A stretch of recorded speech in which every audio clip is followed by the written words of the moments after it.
Minahal nga mga igsuon ni Kristo, kini ang ikapito nga sesyon sa serye sa sermons nga impyerno. Usahay, makadungog kita sa mga pagpamatuod ni adtong nakaadto o nakakita na sa impyerno. Ang uban nagingon nga nakakita sila sa langit o impyerno sa dihang hapit na sila mamatay ug nabuhi pag-usab. Pipila sa mga magtutuo sa Ginoo nakakita sa langit ug impyerno sa mga damgo o mga pananawon. Ug daghan sa ilang kinabuhi kay dramatically nga nausab human makakita sa langit ug impyerno. Nakaamgo sila nga sila nagpuyo sa usa ka walay kahulugan nga kinabuhi nga wala mahibalo nga adunay usa ka matahom nga langit. Ang uban kanila makasinati sa espiritual nga awakening. Nagunahuna nga sila dili gayud moadto sa usa ka makalilisang nga impyerno.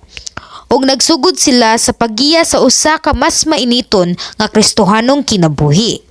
Kadto ang kahimtang ni Apostol Pablo. Pinaagi lamang sa pagkakita sa paraiso sa langit, siya mianhi aron sa pagsangyaw sa ebanghelyo nga mas madasigon. Gibiyaan niya ang tanan niyang maayong mga butang ug maayong palibot ug naglakaw sa dili maayong dalan. Ingon usab niini ang akong kinabuhi. Ilabi na sukad sa panahon nga akong nakita ang mga kalag nga nagantos diha sa impyerno. Ako midugang sa kadasig alang sa pagluwas sa mga kalag. Ang kuno nako nga kini nga kadasig nagpadayon kanako hangtod karon. Bisag wala pa nimo kini makita mismo, mabati nimo ang impyerno nga murag nakita nimo kini ug natandog ka kung maminaw ka sa mga mensahe. Nanghinaot ko nga babag-o ang imong kasing-kasing sa imong pagpaminaw sa mensahe karong adlaw. Kinahanglan nga wala kay kalabutan sa mga sala ug mula pa sa level diin nahadlok ka sa impyerno. Kamo kay kinahanglang mahimong mainiton sa mga saksi sa Ginoo ug magluwas sa daghang mga kalag gikan diha sa kamatayon.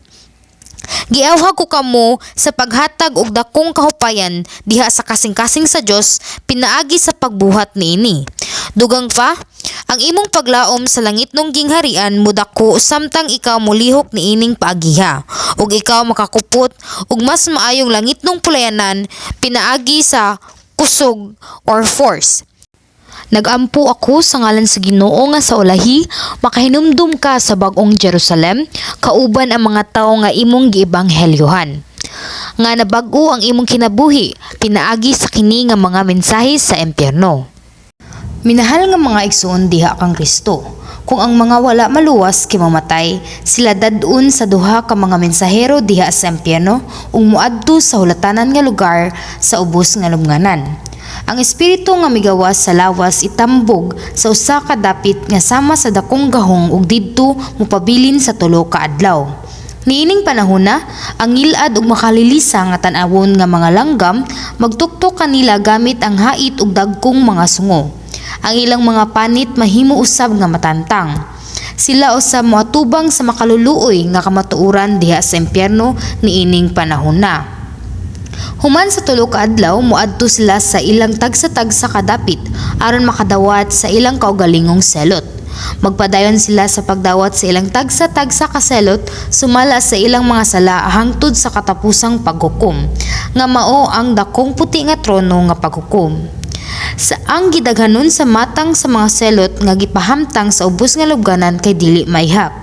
Nagantos sila sa kasakit sa ilang unod nga natunot. Ang uban gikaon sa mga ulod ug gisuyop ang ilang mga dugo. Ang ilang mga bukton gikunis-kunis sa mga langgam ug mabangis nga mga mananap. Ang uban kanila gipitus o press down sa usa ka bato nga gipainit. Ang uban nagbarog sa init kaayong balas. Ang uban gitorture sa nagdilaab nga siga, nagbukal nga tubig o hugaw nga tubig nga adunay baho. Ug usahay ang mga mensahero sa impyerno nga hadlok kaayo tan-awon kay direkta nga nag-torture kanila gamit ang mga weapons or hinagiban. Gigamit nila ang daghang matang sa mga pamaagi aron mapadako ang kasakit diha sa pag-torture. Mga igsuon, ang langit nung gingharian kay mao ang dapit nga iya sa maayong Dios. Kini kay puno sa kalipay. Kini tungod kay sa dihang iyang gihimo ang langit nung gingharian, ang Dios nga Amahan migamit sa tanan niyang kaalam sa paghatag sa labing dakong kalipay diha sa iyang mga anak. Ang impyerno kay maugyud ang kaatbang sa langit. Kini kay puno sa kasakit ug pag-antos lamang. Ilabi na ang ubos nga lubnganan kay maoy usa ka dapit diin ang mga daotang espiritu nang gamit sa tanan nilang kaalam aron sa paghatag sa pinakataas nga kasakit ug pag-antos. Syempre, ang ubos nga lubnganan ubos usab sa kontrol sa Dios sa kinatibuk-an. Apan dili niya kini direktang gidumala. Kini kay usa ka lugar nga iyang gihatag sa mga daotang espiritu aron sila adunay kontrol ug pagdumala niini sumala sa ilang gusto. Ang nangulo sa ubos nga lubnganan kay mao si Lucifer nga nagbudhi sa Dios ug nahimong ulo sa mga daotang espiritu.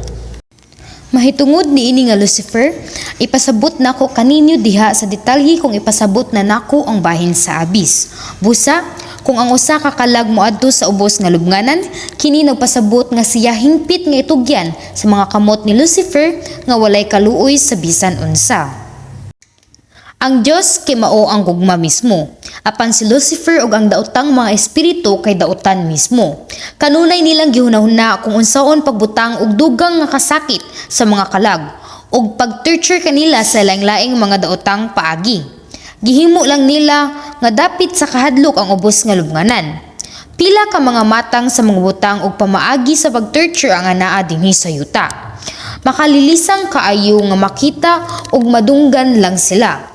Sa kasaysayan sa tawo, ang pipila ka nagmando nga mga nasod kay mapintasong nag-torture sa mga binilanggo sa gubat o sa mga rebelde sa kolonisadong nasod. Ang ubang mga tawo gi-torture samtang nakigbisok batok sa mga diktador. Adunay daghang mga tawo nga gi-torture tungod sa ilang mga pagtuo. Daghan sa mga magtutuo sa unang mga simbahan gi-torture usab o gimartyr tungod sa ilang mga pagtuo. Ang uban kaninyo tingali makakita sa pipila ka mga talanawon sa pag-torture diha sa mga salida o mga drama sa TV. Mga drama lang sila sa TV, pero mahanduraw nato kung unsa ka mapintas og tinuod nga mga pagsakit o mga pag-torture. Pananglitan, nagbutang sila og dagkong dagom o dagkong tuhog or stick ilalom sa mga tudlo nga sensitibo kaayo nga bahin sa atong lawas. Unya, ang kasakit kuno niini kay moabot sa tibuok nga lawas. Usahay, ilang ibton ang mga lansang sa tudlo o tudlo sa tiil nga tagsa-tagsa o ilang ibton ang mga ngipon nga tagsa-tagsa. Nagbutang sila og chili powder nga adunay tubig ug gibubo sa ilang mga nawong. Pugson nila ang gibutang ang pipila ka kusog nga pagkaon o mga butang ngadto sa gulit ug gipatay sila. Ilang gibutang ang nawong sa tubig ug naghulat hangtod nga sila malumos ug ibira siya balik. Ilang gisunog ang langlaing mga bahin sa lawas gamit ang init nga puthaw o sigarilyo. Ilang gibubuan ug lana ang usa ka tawo ug gisiga kini aron masunog siya hangtod mamatay. Ilang gibitay ang tawo ug gibunalan og bunal hangtod nga nadugmok ang iyang mga bukog ug ang iyang tinai kay nanggawas diha sa iyang lawas. Sa kaso sa torture sa kuryente, ang mga ugat na buak ug ang mga tinai kay nasunog. Ilang gibutang ang tawo sa luyo sa usa ka cart nga gibira sa kabayo gamit ang usa ka pisi ug sila nagdagan hangtod nga ang iyang unod kay makuha ug ang iyang mga bukog kay makita. Sa kaso sa mga babayi, gipabati nila sila nga maulaw sa pakikilawas. Ilang gitorture sila dili lamang sa pisikal kundi sa mental usab. Ang pipila ni adtong naluwas sa maong mga pagsakit nag-ingon nga mas maayo pa alang kanila nga mamatay kaysa mabuhi. Kini tungod kay kinahanglan silang magkinabuhi sa miserable nga kinabuhi nga dili makalingkawas sa pisikal ug mental nga mga kasakit. Kadtong gitorture kay nag-ingon nga ang pagsakit dili lamang makaguba sa lawas kundi sa kalag usab. Ang daotang mga espiritu sa kangitngit kay maoy nag-agat sa mga tawo sa pagbuhat niining daotan.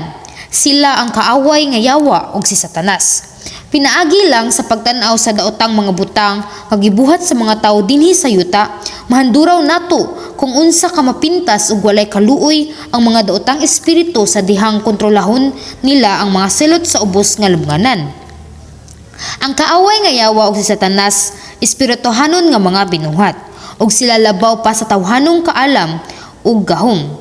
Busa mahimo nila nga torturen ang mga kalag sa labi ka sopistikado ug daotan nga mga paagi kaysa sa mga paagi nga gimugna sa mga tawo. Ang mas ngilngig kay nag-enjoy sila nga makakita sa kasakit sa mga kalag. Bisan sa yuta, sila nag-ingon nga kadtong nag-torture sa uban kay walay sense of guilt. Mas nalipay sila kay mag-torture sila sa mabangis nga paagi. Usahay sila makigkompetensya sa usag-usa sa kabangis sa mga torture nga ilang mahimo. Syempre, bisan tuod ang mga daotang espiritu adunay otoridad sa pagdumala sa ubos nga lubnganan, sila makasakit sa mga kalag sulod sa usa ka limitasyon. Tungod kay ang impyerno gipadagan usab sa espirituhanong mga balaod. Sila makahatag sa mga selot nga nahiuyon sa mga sala sa mga kalag. Busa, ang mga daotang espiritu naningkamot sa pag-ebento sa labing sakit nga mga paagi sa pag-torture sulod sa limitasyon. Busa, ang kabangis kay moadto pagyud sa hilabihan. Ang mga selot sa ubos nga lubnganan gihimo sa mga mensahero sa impyerno. Unya, unsa man kining mga mensahero sa impyerno? Sama sila sa mga sulugoon ni Lucifer, gikontrol nila ang ubos nga lubnganan sumala sa kasing-kasing ug kabubuton ni Lucifer nga nagdumala sa ubos nga lubnganan. Kaniadto sila kay mga anghel nga gibuhat sa Dios. Sila kay mga ubos nga level sa mga anghel nga bibarog batok sa Dios ug nahugawan uban ni Lucifer. Ang Judas Kapitulo 1, versikulo 6 kinagingon, hinumdumi nga ang mga anghel nga milapas sa otoridad nga gitugot kanila ug mubiya hinuon sa ilang puloy-anan, gibilanggo sa Dios didto sa kahiladman nga mangiub ug gigapos silag mga kadina nga dili gayud mabugto tanggana sa dakong adlaw nga silutan sila. Kadaghanan sa mga dunot nga mga anghel natanggong sa kahiladman, apan ang uban kanila nagdumala sa ubos nga lubnganan. Nag-torture sa mga kalag. Gawas sa mga espesyal nga kaso sama sa pagdala sa patay nga kalag ngadto sa ubos nga lubnganan, kadaghanan kanila nagpabilin sa ubos nga lubnganan. Apan sa wala pa sila madaot, sa dihang nagbuhat sila sa buluhaton sa Dios didto sa langit, silang tanan nindot tanawon. Apan dili na sila gwapa human sila malaglag. Ang ilang mga panagway kinausab sa usa ka paagi nga sila kay makalilisa nga tanawon sa pagkakita kanila. Ang ilang panagway kasagaran kay ngit-ngit. Ang uban kanila adunay mga nawong sa tawo ug ang uban adunay mga nawong sa dalumtanan nga mga mananap. Sa Levitico Kapitulo 11 atong mabasa ang bahin sa dalumtanang mga mananap, lakip na ang baboy. Kini nga mga mensahero sa impyerno kay mga tinunglo ug sila adunay hilabihan kamangilad nga mga panagway. Sila adunay mga kolor ug estilo sa buhok nga labing gikasilagan sa Dios ug ilang gidekorasyonan ang ilang mga lawas sa dalumtanan nga mga butang. Ang uban kanila nagsulob og makahadlok nga tan-awon nga steel armor ug combat boots. Naa ang ilang lawas nga ang mga gamit sa pag-torture nga murag magisi ang panit sa mga tawo pinaagi lang sa paghikap. Ang uban kanila adunay mga hait nga espada, bangkaw or spears o latigo sa ilang mga kamot. Tungod ka sila adunay otoridad sa kangitngit, ang ilang panagway mapugsanon kaayo. Mabati nila ang kusog nga pwersa sa daotan bisan kung mulihok lang sila. Kuugpugngan sila sa ilang kahadlok. Laing klase sa pag-torture kay ang pagtan-aw lang niining mga ngilad ug makahadlok nga mga mensahero sa impyerno. Ilang gi-torture kadtong nangahulog sa ubos nga lubnganan ug ilang gi-torture sa bangis nga paagi bisan ang gagmayng mga bata nga dili gani makasulti. Tungod kay ang kasing-kasing ni Lucifer gibalhin ngadto kanila direkta. Ang sama nga matang sa kadautan ni Lucifer gipakita diha kanila. Syempre, ang mga mensahero sa impyerno nagatiman sa bugat nga mga selot taliwala sa mga selot diha sa ubos nga lubnganan.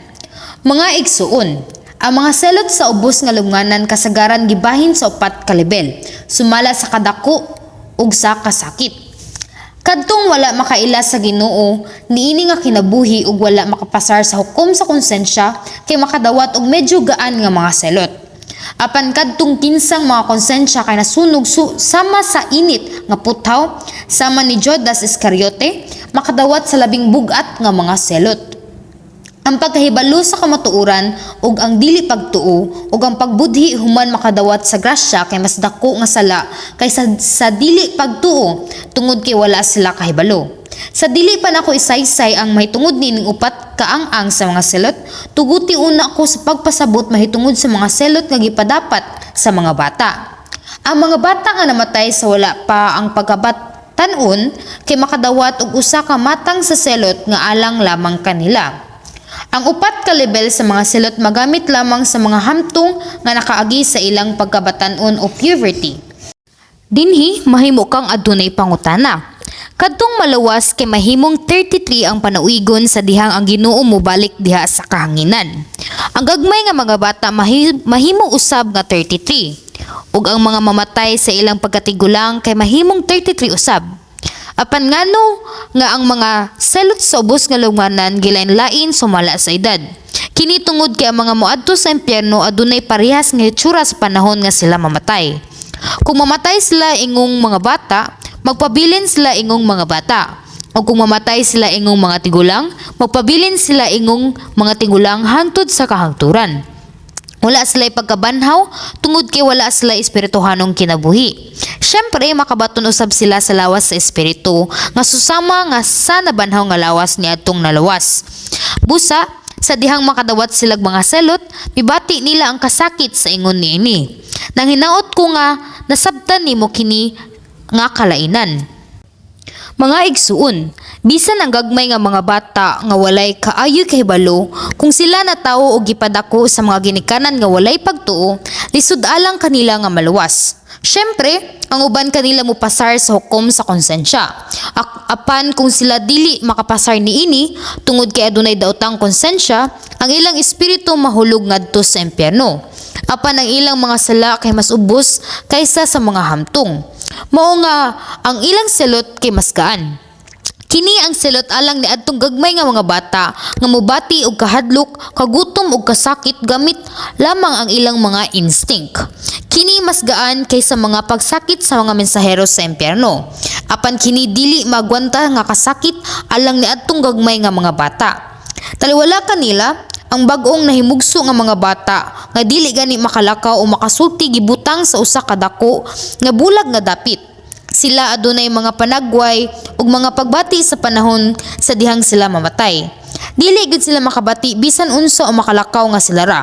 Wala sila'y mahibalo bisan sa ilang amahan o inahan o kung anaa ba sila sa impyerno.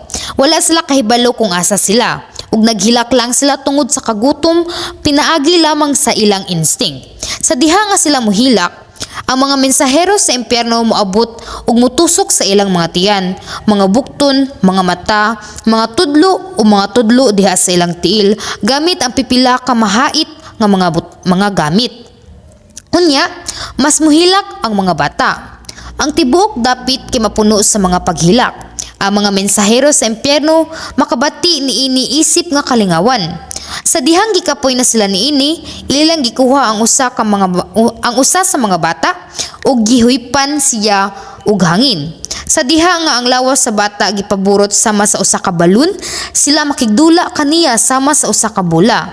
Kadtong namatay nga mas sayo kaysa sa mga bata. Kadtong namatay isip fetus kay walay exception. Mahulog sila diha sa ubos nga lubnganan ug mag-antos kun dili sila maluwas. Isaysay ko kanimo ang bahin ini sa sunod na nga mga sesyon. Panapos, mga igsuon ko diha kang Kristo. Ang tanan nga mga anak sa Dios nga naluwas magabalik sa ilang lawas sa dihang sila kay 33 nga ang pangidaron. Ug magasuot sa puti nga mga roba kung mobalik na ang Ginoo diha sa kahanginan. Magsulob usab sila og labi pa ka matahom nga mga sanina sa gingharian sa langit. Sumala sa ilang pagkabalaan ug pagkamatindanon. Kadtong moadto sa impyerno mag-ilis usab sa ilang mga bisti samtang mahulog sila diha sa ubos nga lubnganan. Magsulob sila sa mga gisi nga mga sanina. Gikunis-kunis sila dinhi ug didto ug nabulit sa daghang hugaw nga mga butang. Mas duol sila sa mga trapo kaysa sa mga sanina. Ang mga tatoy nga sanina kay medyo mas maayo pa. Ang uban kanila nagtabon lang sa usa ka bahin sa ilang lawas sa usa ka piraso nga panapton. Ang uban hingpit nga mga hubo. Makabaton silag mga mas makaulaw nga mga bisti sumala sa kadako sa ilang kadautan ug kasalanan dinhi sa yuta.